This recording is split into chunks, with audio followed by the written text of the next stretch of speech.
I go by Grace. I am a 36-year-old homemaker. As a freelance illustrator, I operate from my home. Since I had always enjoyed drawing, I had originally attended an art university.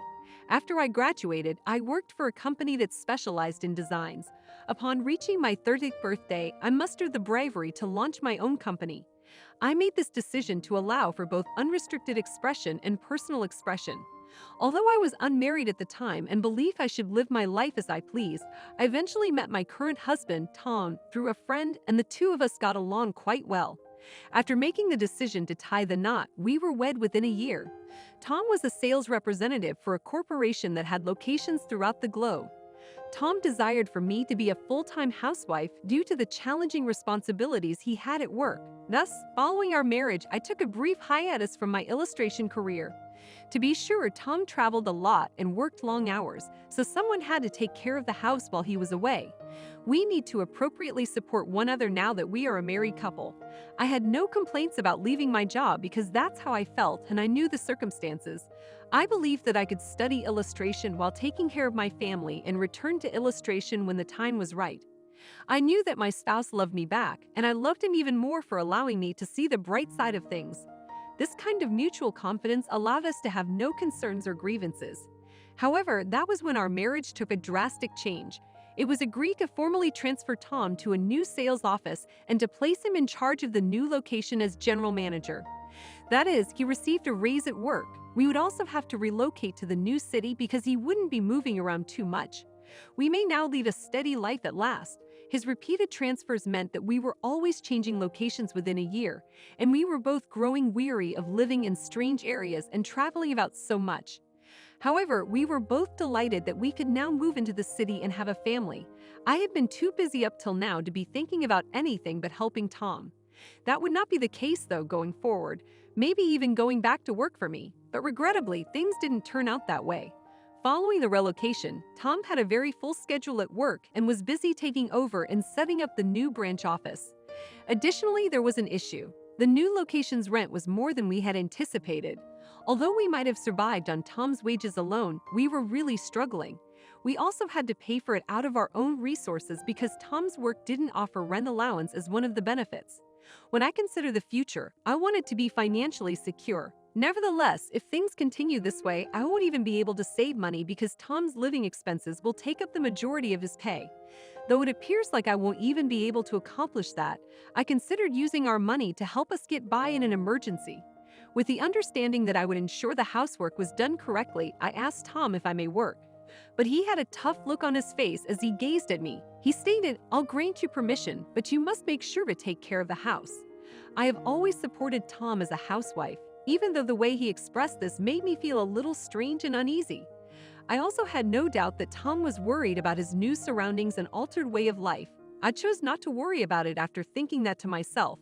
I could now work at what I love finally. After a few years, I was overjoyed to be working once more. But over time, Tom started acting strangely toward me. "Whoa, what's that dish? What are you trying to say? All you get is mashed potatoes, simmering vegetables, and pork chops. What a waste of time. How dare you neglect your cooking when you're usually at home?" Tom started berating me for the meals that I prepared. Such things were never said by him before. This kind of bad meal is not going to provide me any energy.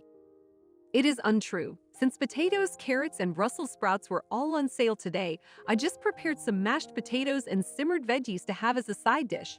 Furthermore, you seem to enjoy pork chops. I stated that without giving it much thought. "The devil is this? Are you implying that I make too little money?" I shrank at the sound of Tom's abrupt, loud voice. I didn't mean to come across that way, but how could he have thought that way? Tom's rage just surprised me. "Do you have any idea how hard I've been working to support you? Don't do anything to aggravate me like this because I recently got promoted." I took a deep breath before trying to respond with an argument, but I eventually stopped. Most likely, Tom is currently going through the most trying period of his life. His position of authority at work and the duty to look out for the family are causing him worry and strain. I'm sorry.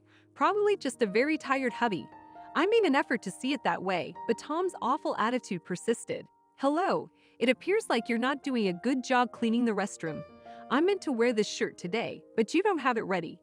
Better clean my sneakers, please." After we moved into the new apartment, Tom was not like that at all, so what was wrong with him? Tom is shouting at me all the time. I started to have doubts about my spouse gradually. It was harder than I thought to juggle my work and chores. Although I intended to work much more in between the cleaning, I realized that if I tried to do everything flawlessly to please Tom, I would wind myself working on the housework all day. The time I had between housework would never be enough, even if I did my best to do the work by my client's stipulated deadline.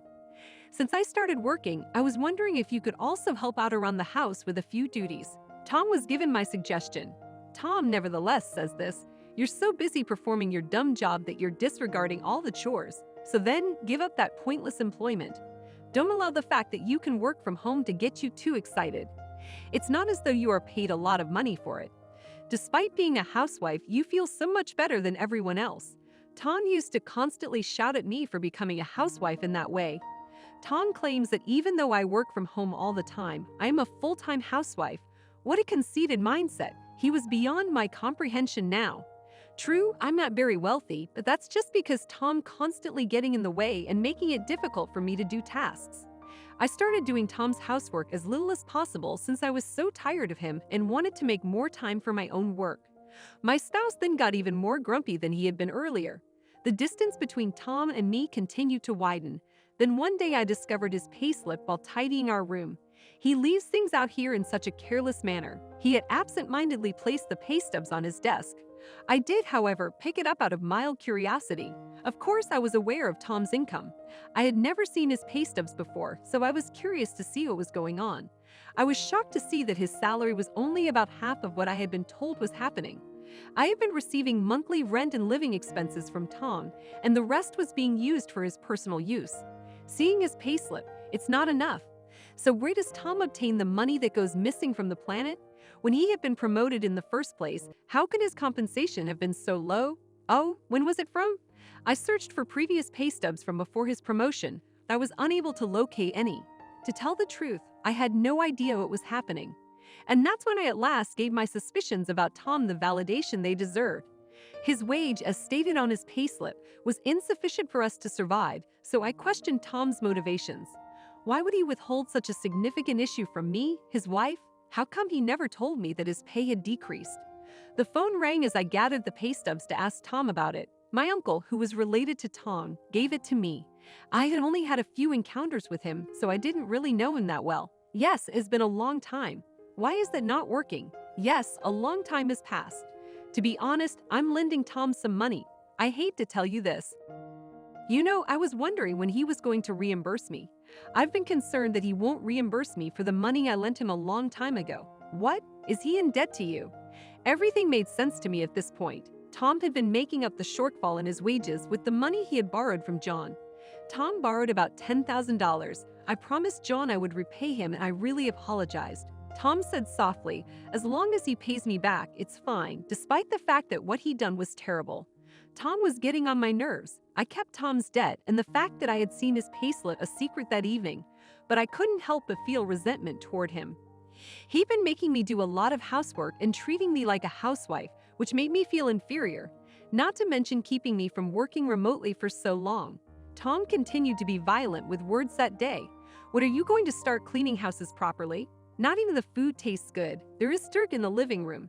At home, what have you been doing for God's sake? Did you resume working at your horrible job? Isn't being a housewife incredibly easy? Are you not aware of the contradiction in your statements? I cook and clean just as much as you do, don't I? You act upon your dissatisfaction. You can manage it. You can come home on time. Haven't you lately?" Tom banged the desk when I argued back. "When did you start acting like such a boss? You're not allowed to go overboard like this. Who, in any case, do you believe even looks out for you?" I retaliated with argument. "What is so arrogant about it? I'm contributing what I can. How about you then?" I argued back, glaring at Tom. He is the kind of guy I no longer have to put up with. Nothing he says matters to me. What occurs no longer matters to me. I argued with that in mind. Tom doesn't try to back down, though. Even the house is not well maintained by you. At home, all you do is act like you're employed. Why don't you begin by obtaining some legitimate income? That, I felt, ought to have been my line, but I said nothing. "Hey, I ought not to have wedded you. This is where all of my money is going. You constantly claim that we are poor, so why not make it your own? If you are unwilling to labor, leave. I have had enough of having to provide for women like you." Feeling like he's won the battle, my spouse gives me a contented look. I got chills at the arrogant expression on his face. I guess he assumed I would have apologized to him at that time. But I mentioned this afterwards. All right, I get it. I'm going to go. As though I had been waiting for him to say it, I got ready to leave the house and grabbed my already packed luggage. Hey, besides, you are helpless on your own. What leads you to believe that? I regarded Tom icily. I'll end this here as well, by the way. My portion is already completed. I forcefully knocked the divorce documents I had obtained from the city office during the day onto the surface. I suppose he didn't think I would walk out the door with the divorce decree. My husband looked astonished and was at a loss for words. That's it then. So please complete them and send them as soon as possible. I said this, and then I left the house to go to my parents' place. My folks were incredibly welcoming to me after I had already told them about this. The way Tom's attitude abruptly shifted. The payslip was far less than what I had been informed. Plus the fact that Tom owed money. Upon hearing this tale, my parents strongly advised me to get rid of someone like Tom right away. Naturally, that was my intention. Would Tom even agree to sign my divorce decree? If Tom disagrees with the divorce, my father informed me. Tom paid me a visit at my parents' place. The divorce papers, did you sign them? I apologize, but I just wanted to know if you signed them. Please do not separate from me. At the front door, Tom begged. His total shift of attitude confused me a little because I didn't think such a haughty guy would do such a thing. Tom was regarded with suspicion by my parents, but I felt that we should discuss it nonetheless, so I took him inside. To be honest, I didn't even get promoted at work. Tom was lying when he claimed to get promoted. His pay really decreased because of a demotion that resulted in his move to a branch office.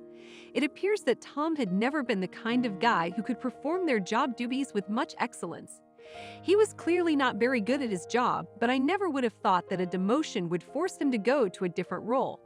Because he was so awful at his work, he claimed that all of the moves he had experienced were the result of being moved from department to department. He ultimately obtained a menial job at a branch office. According to rumors, it's nearly hard to advance from there. Tom, who takes himself too seriously, was unable to discuss these issues with me and ultimately pretended to be promoted. Tom lost his job at the company, so his only other source of support was his house. He started acting haughty, treating me like a lower-class person, and verbally attacking me in order to preserve his pride. Just because I could support you as your housewife, I felt like a terrific husband. Tom was interfering with my job and making fun of me to keep his pride intact. Now that you're gone, I get everything. You were really profitable, didn't you? I purposely left Tom's chamber with a copy of my own bank book just before I left. Even though Tom's monthly salary was higher, the deposit helped us get by. It finally occurred to me that I need you. I believe that if we collaborate once more, we can manage the rent since I am unable to do it on my own. So let's get going anew. You should be with me. You won't ever feel that way again because of me. Though Tom's eyes were filled with sadness, my feelings for him had faded. Why don't you simply move out if you are unable to pay the rent? One individual can rent rooms for less money. Regarding your debt, how does that stand? You need to reimburse John, don't you? How do you know that? My spouse inquired, looking perplexed at what I had stated. He was still trying to hide the debt from me and starve anew even after all this time. He truly is a helpless individual. I understand that due to your poor income, you were able to make ends meet with the money you borrowed from John, but wouldn't you think that I should have been aware of your debt if you were truly interested in starting a new relationship with me? My father also agreed with me when I told Tom that. Tom, you're being far too dishonest. You have lost my daughter's trust. That also applies to your debt. What were you attempting to accomplish, and why didn't you inform Grace? Tom said nothing at hearing this. I went on from there. I'm going to hire an attorney if you refuse to get a divorce. Your verbal abuse and everything you've said to me will serve as ideal proof should I decide to file for divorce. Prepare yourself. I have proof as well. Tom grabbed the divorce papers out of his bag after I explained the issue to him. I can't take it back. Really, can I? It is now too late. Now that we are strangers, Tom gave me the papers for our divorce. We always divided our savings and didn't have a lot of shared property. In addition, we appear to have quit from Tom's employment and moved out of the place we were residing in. His employment at the company grew ever more challenging as word of the divorce spread. While working a part-time job, Tom has been gradually repaying his obligation to John. Tom reached out to me multiple times following the divorce. I still desire a fresh start with you. Nothing at all is going well since our divorce. I came to the realization that you were the only person supporting me. Hey, it's still not too late. I changed my phone number because I was getting shivers from all of Tom's requests to get back together. At that moment, if Tom had told me the truth, set aside his pride and everything else, maybe together we could have attempted a fresh start, but it was too late. I no longer have the same level of affection for him, and I will never forgive the verbal abuse he inflicted on me. Glad I got away from him. I went back to work as an illustrator after that. Even though I'm really busy, I adore every day. I have a promising future ahead of me now that I'm at last free. These days, my job is my partner. I never imagined how profoundly my life would be altered by the bravery and choice I made at that moment. You only have one life to live. Living a happy, regret-free life every day is preferable. This was what crossed my mind when I stared out the window and away from the computer screen I was using.